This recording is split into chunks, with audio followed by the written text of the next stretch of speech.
আসসালামু আলাইকুম। হৃদয় গ্রাফিক্স স্কুলের গ্রাফিক্স ডিজাইন ফ্রি ক্লাসের আজকে পঞ্চম পর্ব। তো এই পর্বে সকলকে স্বাগতম। আশা করি যারা আজকের পর্ব দেখতেছেন তারা আগের 4টা পর্ব দেখেছেন।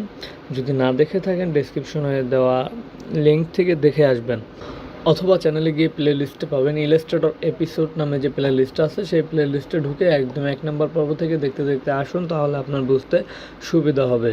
তো গত ক্লাসে আমরা দেখেছিলাম টাইপ টুলের এই ডিজাইনগুলো দেখেছিলাম এতটুকু, এবং টাইপ টুলের ভেতরে যে কয়টা আছে শুধুমাত্র টাচ টাইপ টুল বাদে বাকি সবগুলোর ব্যবহার আমরা দেখেছি, এবং ক্যারেক্টার আর প্যারাগ্রাফ দুইটার ব্যবহারটা আমরা দেখেছি। তো যদি কেউ গত ক্লাসটা মিস করে থাকেন তাহলে ওই ডিসক্রিপশনে দেওয়া লিঙ্ক থেকে দেখে আসবেন, অথবা উপরে আই বাটনে ক্লিক করেও দেখে আসতে পারেন। আচ্ছা, তাহলে আজকে আমরা দেখব যে কোনো টাইপকে, যেমন আমরা টাইপ টুল থেকে সিলেক্ট করে এখানে একটা ক্লিক করলাম, এখানে একটা লেখা আসলো, সিলেকশন টুলে গেলাম। তো টাইপ টুলে যখন টাইপকে সিলেক্ট করি তখন এই ক্যারেক্টার প্যারাগ্রাফের পাশে একটা অপশন আছে মেক ইন ব্লব। তো এইটার কাজ কি সেটা আজকে আমরা দেখব। চলুন শুরু করি।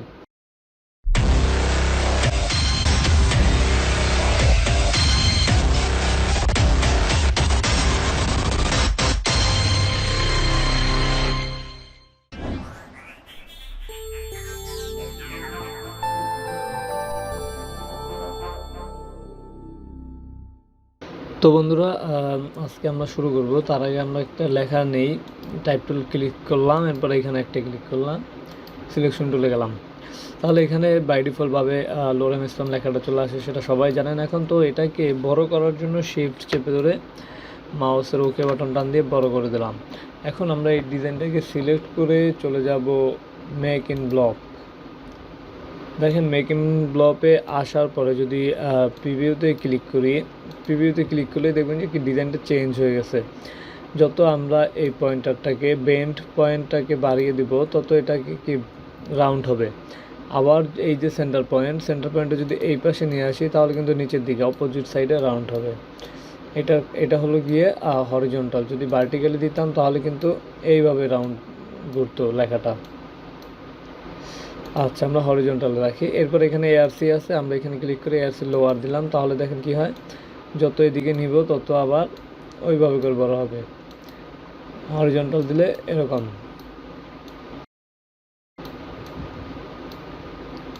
এখানে অনেক আছে, এখানে আপার আছে তাহলে উপরের দিকে আসবে। তারপরে এখানে ফ্ল্যাগ আছে, তো ফ্ল্যাগে ক্লিক করলে কিন্তু এইখানে ক্লিক করি তাহলে দেখেন ফ্ল্যাগের মতো করে কিন্তু এটাকে একটা রাউন্ড হচ্ছে। আবার যদি আমরা এটাকে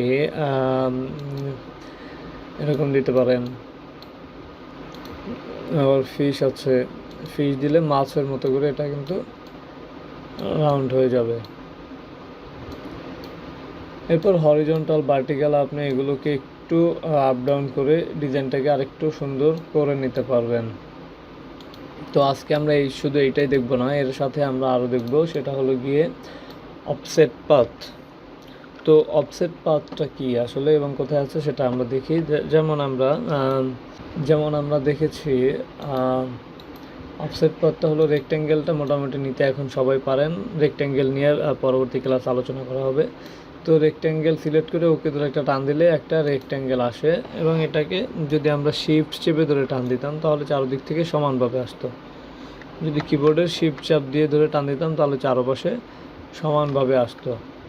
তো এখন আমরা এটাকে ছেড়ে দিলাম। ছেড়ে দেওয়ার পরে আমি গত ক্লাসেও বলেছি যে কন্ট্রোল সি দিলে কপি হবে, অথবা এখানে এডিট থেকে কপিতে ক্লিক করলেও কপি, অথবা কন্ট্রোল সি দিলেও কপি। কন্ট্রোল এফ দিলে পেস্ট, অথবা এখান থেকে paste in font, control F click করলাম, পেস্ট ইন ফন্ট হয়ে গেল। এরপর যদি আমরা এটাকে বড় করি তাহলে এটা বড় হবে। যদি শিফট ধরে বড় করি তাহলে সমানভাবে বড় হবে। আর যদি অল্টার এবং শিফট দুইটাই ধরি তাহলে সেন্টার পয়েন্টটা ঠিক থেকে তারপরে বড় হবে। তাই সমানভাবে চারপাশে বড় করতে চাইলে শিফট এবং অল্টার চেপে ধরে তারপরে বড় করতে হবে। এটা কিন্তু এখন চারপাশে সমানভাবে বড় হয়েছে।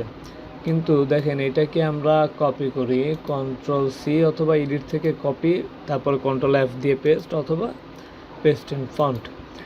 এরপরে শিফট এবং অল্টার দুইটাই ধরে বড় করলাম। বড় করার পরে কিন্তু এটা চারপাশ থেকে সমানভাবে বড় হয় নাই। এটাও কিন্তু আমরা শিফট এবং অল্টার দুইটাই চেপে ধরেই বড় করছি, বাট চারপাশ থেকে সমানভাবে বড় ছোট হয় না। এর কারণ হলো আমরা যেটা থেকে কপি করেছি সেটা নিজেই চারপাশ থেকে সমান নাই। যদি ওর নিজের চারপাশ থেকে সমান হতো তাহলে ওর কপি যেটা ছিল সেটাও চারপাশ থেকে সমান হয়ে যেত। তো এইটাই হলো অফসেট পাথ করার কারণ। অফসেট পাথ করার কারণ হলো যে কোনো শেপকে যদি চারপাশ থেকে সমানভাবে বড় ছোট করতে চাই তাহলে আমরা অফসেট পাথ করব। অফসেট পাথটা করি এটাতে এখন। যেমন অফসেট পাথটা করার মূল কারণ হলো এমন কোনো শেপ যেটার চারপাশে সমানভাবে বড়। অফসেট পাথ করার কারণ হলো কোনো শেপ যদি সমান না থাকে, চারপাশ থেকে সমান যদি না থাকে, তাহলে তাকে বড় ছোট করার জন্য অফসেট পাথ ব্যবহার করতে হবে। তাকে সমানভাবে বড় ছোট করার জন্য অফসেট পাথ ব্যবহার করতে হবে। যেমন এইটা চারপাশ থেকে সমান ছিল, তাই আমরা এটাকে বড় ছোট করার জন্য অফসেট পাথের প্রয়োজন হয় না। আমরা একটা কপি করে শিফট এবং অল্টার ধরে বড় করে ফেলছি, বাট এটা চারপাশ থেকে সমান নাই, তাই এটাকে যদি আরেকটা কপি করে বড় করতে চাই তাহলে আমাদেরকে অফসেট পাথ করতে হবে। তো চলুন অফসেট পাথ করি। মূল বিষয় হলো যে কোনো শেপ সেটা যদি চারপাশ থেকে সমানভাবে না থাকে, সমান না থাকে, তাহলে তাকে বড় বা ছোট করার জন্য অফসেট পাথ করতে হবে। Object path, offset path. এখন যদি আমরা এটাকে ওকে দিই তাহলে দেখবেন যে কি একটা বড় হয়ে গেছে। আবার দেখাচ্ছি আমি এটাকে ডিলিট করে দিই, কিবোর্ড থেকে ডিলিট সব দিলাম। আমি এটা select object path, offset path. এখানে প্রিভিউ দিলে দেখতে পারবেন যে কি বড় একটা তৈরি হয়েছে। এখানে অফসেট পাথ 10 দেওয়া আছে। যদি আমরা এখানে আপ অ্যারো চাপ দিই তাহলে আরও বাড়বে, ডাউন অ্যারো চাপ দিলে কমবে। এরপর ওকে দিলাম, তাহলে দেখেন চারপাশ থেকে কিন্তু সমানভাবে বড় হয়ে গেছে। তার মানে যে কোনো শেপ, যেই শেপটা চারপাশ থেকে সমান নাই, তাকে যদি চারপাশ থেকে সমানভাবে বড় করতে চাই তাহলে আমাদেরকে অফসেট পাথ করতে হবে। আশা করি অফসেট পাথ কেন করব সবাই বুঝে গেছেন। এবং অফসেট পাথ আছে হলো অবজেক্ট পাথ, অফসেট পাথ। ওকে, তাহলে আমরা এবার এটাকে কেটে দিচ্ছি, ডিলেট। আমরা এখন এখান থেকে টাইপ নিলাম। টাইপ নেওয়ার পরে এখানে আমরা লিখব HGS, হৃদয় গ্রাফিক স্কুল। ওকে, লেখাটা লেখার পরে এখন যদি আমরা লেখা কিন্তু চারপাশ থেকে সমান না, ঠিক আছে, এটা কিন্তু আঁকা বাঁকা, চারপাশে সমান হয় না। তাই এইটাকে যদি আমি আরেকটা কপি চারপাশে সমানভাবে বড় করতে চাই তাহলে আমাকে অফসেট পাথ ইউজ করতে হবে। আর অফসেট পাথ ইউজ করার জন্য আমাকে অবজেক্ট পাথ, তারপর অফসেট পাথ যেতে হবে। আর এখন আমি লেখাটাকে যদি একটা অন্য স্টাইল দিতে চাই তাহলে আমাকে ক্যারেক্টারে যেতে হবে। আগের ক্লাসটা যারা করেছেন আশা করি তারা জানেন। তো এখান থেকে আমি আমার মতো করে একটা স্টাইল নিয়ে নেই, সিলেক্ট করতেছি। আমি এইটা সিলেক্ট করলাম। সিলেক্ট করার পর এখন আমরা যদি অফসেট পাথ করতে চাই, দেখেন আমি অফসেট পাথে ক্লিক করলে অফসেট পাথটা এখন হবে না, এটা কিন্তু ডিসেবল করা আছে। কারণ এটা সিলেক্ট করেন, দেখেন এখানে এটা কি একটা টাইপ আকার আছে। আচ্ছা, তো টাইপকে যদি আমরা অফসেট পাথ করতে চাই সেক্ষেত্রে আমাদেরকে ক্রিয়েট আউটলাইন করে নিতে হবে। কোনো টাইপকে, কোনো লেখাকে যদি অফসেট পাথ করতে চান তাহলে সেটাকে আগে অপশন করে ক্রিয়েট আউটলাইন করে নিতে হবে। আর ক্রিয়েট আউটলাইন করে ফেলে সেটা একটা গ্রুপ হয়ে যাবে। অপশন করে আনগ্রুপ করে নিলাম। এখন কিন্তু এটা একটা কম্পাউন্ড পাথ। তাই এখন আমরা সাধারণ যে পাথগুলো আছে, যেমন এটাও একটা পাথ, এটা রেক্টেঙ্গেল নাম কিন্তু এটা একটা পাথ। তো এটাকে যা যা ব্যবহার করতে পারবো এখন এই লেখাটাকেও আমরা তাই ব্যবহার করতে পারবো। কিন্তু এখন কিন্তু আর ক্যারেক্টার অপশনটা আসবে না। তাই ক্রিয়েট আউটলাইন করার আগে ক্যারেক্টারের যত কাজ আছে, আমি Ctrl Z দিয়ে একটু আগের অবস্থাতে যাই। এই দেখেন এখন এটা টাইপ আকারে আছে। তো এখন ক্রিয়েট ক্যারেক্টার অপশনটা আছে। তো ক্যারেক্টার অপশনে যা কাজ আছে সব কিছু শেষ করার পরে আমরা এটাকে অপশন করে ক্রিয়েট আউটলাইন করে দিব। অপশন হলো মাউসের রাইট বাটন, অপশন করে ক্রিয়েট আউটলাইন করে দিলাম। এখন কিন্তু এটা আর টাইপ আকারে নাই, তাই এটাকে আমরা এখন আর ক্যারেক্টার অপশনটা ইউজ করতে পারবো না। আশা করি সবাই বুঝতে পারছেন। কিবোর্ডের অল্টার চেপে ধরে টান দিলে একটা কপি হয়, এইটা আশা করি সবাই জানেন। অল্টার চেপে ধরে আর একটা কপি করলাম।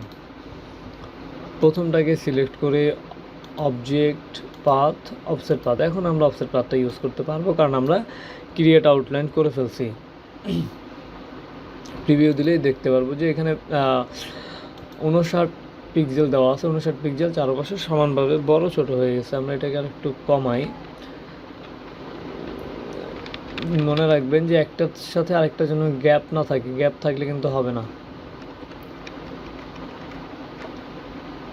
ওকে, তাহলে একটু আগে আমরা দেখছিলাম যে আমরা একটা রেক্ট্যাঙ্গেল নিয়েছিলাম এবং সেটাকে আমরা অবজেক্ট পাথ অফসেট পাথ করছিলাম এবং অফসেট পাথ মনে করেন 14 পিক্সেলই করছিলাম। তো 14 পিক্সেল করার পরে দেখেন নতুন একটা চারপাশ থেকে সমানভাবে বড় ছোট হয়েছে, কিন্তু এটা কিন্তু ওই যে আমাদের যে মেইন যে ডিজাইনটা ছিল সেটাই কিন্তু বড় হয়ে যায় না। ঠিক আছে, এখানে নতুন করে একটা শেপ তৈরি হয়েছে বড়। যত পিক্সেল আমরা 14 পিক্সেল দিয়েছিলাম, 14 পিক্সেল চারপাশ থেকে নতুন করে একটা তৈরি হয়েছে, কিন্তু আমাদের মেইন যে ডিজাইনটা সেটা যতটুকু ছিল সেটা কিন্তু ততটুকুই আছে। তার মানে মনে রাখতে হবে যখনই আপনি অফসেট পাথ ব্যবহার করবেন তখন আপনার ডিজাইন কিন্তু বড় হয়ে যাচ্ছে না, ডিজাইনের থেকে আরেকটা কপি হয়ে সেটা বড় হচ্ছে, মানে এখানে দুইটা হয়ে যাচ্ছে। যখনই আপনি অফসেট পাথ করবেন তখন সেখানে দুইটা হয়ে যাবে। তাই আমরা এখানে অফসেট পাথ করছি, এখন কিন্তু এখানে দুইটা আছে, দেখতে পাচ্ছেন, বাইরে একটা ভেতরে একটা। তাই এই দুইটাকে সিলেক্ট করে আমরা একটা করে দেব। আর একটা করে দেওয়ার জন্য এই যে পাথ ফাইন্ডার, এটা নিয়ে আমি পরবর্তী ভিডিওতে আলোচনা করব, অথবা উইন্ডো থেকে এই যে পাথ ফাইন্ডার, একই পাথ ফাইন্ডারে গিয়ে তারপর ইউনাইট করে দেব প্রথম অপশনটা, তাহলে দেখবেন একটা হয়ে গেছে। পাথ ফাইন্ডারের প্রথম অপশনটার কাজ হলো গিয়ে দুইটা মিলে একটা করে দেওয়া। তো পাথ ফাইন্ডার এখানে খুঁজে না পেলে উইন্ডোতে যাবেন, উইন্ডোতে গিয়ে একদম নিচে দেখবেন পাথ ফাইন্ডার আছে, এখান থেকে আপনি খুঁজে পাবেন প্রথম অপশনটা ইউনাইট করে দিলে দুইটা মিলে একটা হয়ে যায়। সেমভাবে আবার এটাতেও সিলেক্ট করব অবজেক্ট পাথ অফসেট পাথ। এখানে আমরা আগেরটাতে 14 দিয়েছিলাম, এটা তার একটু কম দিই, ডাউন আরও ক্লিক করলে কমতে থাকবে। তবে এইটাতে গ্যাপ থাকলে কোনো সমস্যা নাই, প্রথমটাতে যদি কোনো গ্যাপ না থাকে তাহলেই হবে, দ্বিতীয়টাতে গ্যাপ থাকলেও কোনো সমস্যা নাই। তো আমরা এটাকে ওকে দিলাম। এখন এখানেও দুইটা আছে রীতিমতো, কারণ অফসেট পাথ ব্যবহার করছে, আর যখনই অফসেট পাথ ব্যবহার করব তখন সেখানে দুইটা হয়ে যাবে। তো আমরা বাইরে একটা ক্লিক করে আবার এইভাবে করে সিলেক্ট করলাম। এরপর আমরা একটা করে দেওয়ার জন্য পাথ ফাইন্ডার ইউনাইট, দুইটাকেই সিলেক্ট করব। তো সিলেক্ট করার পরে এখন দেখেন দুইটাকেই সিলেক্ট করার পরে যদি আমি অ্যালাইন করলে কিন্তু দুইটাই সরে গেছে, দুইটাই কিন্তু এইখানে ছিল, দেখবেন যে দুইটাই সরে গেছে, আবার দুইটাই সরে গেছে। কিন্তু আমি যদি চাই যে এইটা এইখানেই থাক, ও ওর জায়গাতেই থাকবে, শুধু এইটা গিয়ে ওর ভিতরে ঢুকে যাবে, তাহলে আমি দুইটাকেই সিলেক্ট করব, এইটার উপর একটা এক্সট্রা ক্লিক করব, তারপর অ্যালাইন করব 2 নাম্বারটা এবং 5 নাম্বারটা, তাহলে কিন্তু আর ওইটা এখান থেকে সরে নাই। আশা করি সবাই বুঝতে পারছেন। আরেকবার দেখেন, দুইটাকেই সিলেক্ট করব, যদি চাই এইটা এইখানেই থাকুক তাহলে এইটাতে ক্লিক করব একটা এক্সট্রা, তারপর অ্যালাইন করব 2 নাম্বার 5 নাম্বার। অ্যালাইন নিয়ে আমি পরবর্তী ভিডিওতে অ্যালাইন এবং পাথ ফাইন্ডার নিয়ে আলোচনা করব। দুইটাকে সিলেক্ট করে পাথ ফাইন্ডারে যাব। পাথ ফাইন্ডারের প্রথম অপশনটা আশা করি সবাই এখন জেনে গেছেন, প্রথম অপশনটার কাজ হলো ইউনাইট করা। সেকেন্ড অপশনটা দেখেন, সেটার কাজ হলো উপরেরটার মাপে নিচেরটাকে কেটে দেওয়া, মাইনাস। যেমন একটা ইলিপস্টোন নিলাম, এটার উপর থেকে আরেকটা ইলিপস্টোন নিলাম, এখন এই উপরেরটা যতটুকু আছে ওই মাপ অনুসারে নিচেরটা কেটে যাবে, উপরেরটার মাপে নিচেরটা কেটে যাবে, সেটা হলো মাইনাসে ক্লিক করলে উপরেরটার মাপে নিচেরটা কেটে গেছে। তো আমি উপরের এবং নিচের দুইটাকেই সিলেক্ট করলাম, সিলেক্ট করার পরে মাইনাস দিয়ে দিলাম, তাহলে উপরেরটার মাপ অনুসারে নিচেরটা কেটে যাবে। রীতিমতো আমাদের উপরেরটা ছোট ছিল, নিচেরটা বড় ছিল, তাই ছোটোটার মাপে বড়টা কেটে গেছে, এবং কেটে যাওয়ার পর যতটুকু বাকি ছিল ততটুকু অংশই এখন আমরা দেখতে পাচ্ছি। আবার এই দুইটাকে সিলেক্ট করলাম, আবার এইটাতে একটা এক্সট্রা ক্লিক করলাম, আমরা চাচ্ছি এটা এখানেই থাকুক, অ্যালাইন 2 নাম্বার 5 নাম্বার, হয়ে গেল একটা সুন্দর ডিজাইন। আমরা যদি চাইতাম তাহলে আরও ডিজাইন করা যেত, যেরকম আমরা এটাকে আবার আরেকটা কপি করি, অল্টার ধরে কপি, এটাকে আবার আমরা একটা অফসেট পাথ দিব,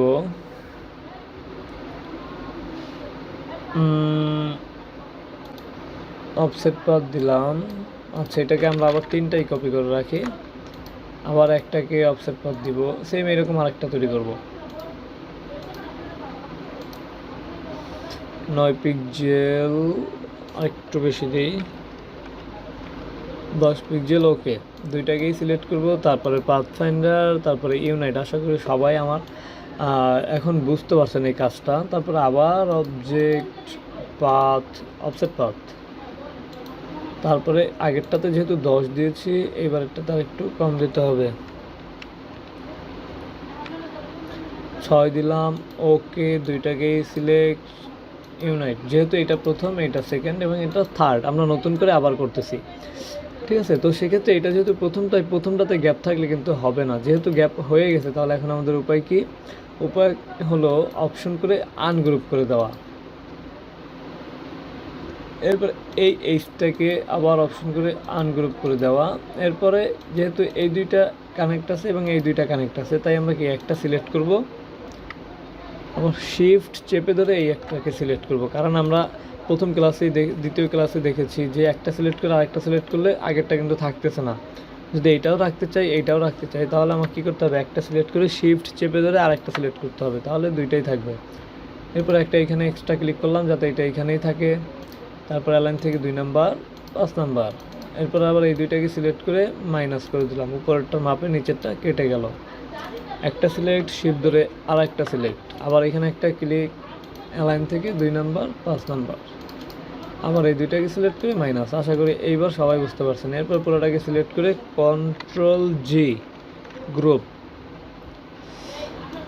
আচ্ছা, এরপর আমরা এইটাকে এইগুলোর সাথে সিলেক্ট করে দিয়ে একটা এক্সট্রা ক্লিক করে দিলাম, অ্যালাইনে গেলাম, 2 নাম্বারটা, 5 নাম্বারটা, সুন্দর একটা ডিজাইন হয়ে গেল।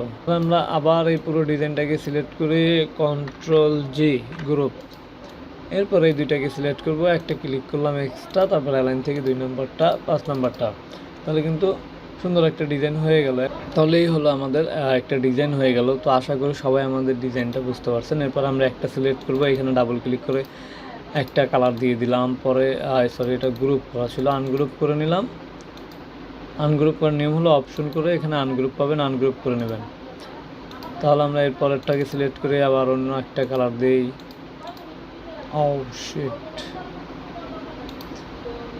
এটাকে সিলেক্ট করে আবার আমরা অন্য একটা কালার দিই।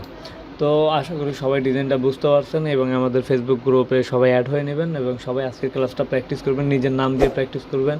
হ্যাঁ, নিজের নাম ঠিকানা দিয়ে প্র্যাকটিস করবেন। যদি একটার সাথে আরেকটার গ্যাপ থাকে তাহলে কীভাবে করতে হয় সেটাও আমি দেখিয়েছি, যদি কোনো গ্যাপ না থাকে তাহলে কীভাবে করতে হয় সেটাও আমি দেখিয়েছি। আশা করি আজকের ক্লাসটা সবার কাছে অনেক বেশি ভালো লেগেছে।